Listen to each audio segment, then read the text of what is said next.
many different ways one can volunteer.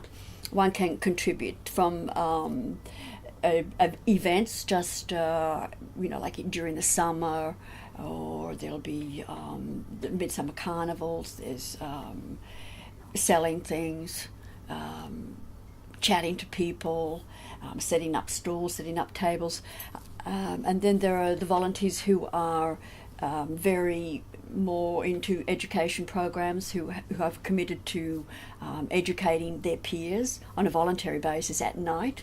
They run the programs of education for young men, for relationships for not so young men, and then there are the support, what I call support, HIV services volunteers, who work out of PLC, but work within the community, caring for people living with HIV in very basic ways of shopping, transporting, just being with them, taking them to a doctor's appointment. That still does.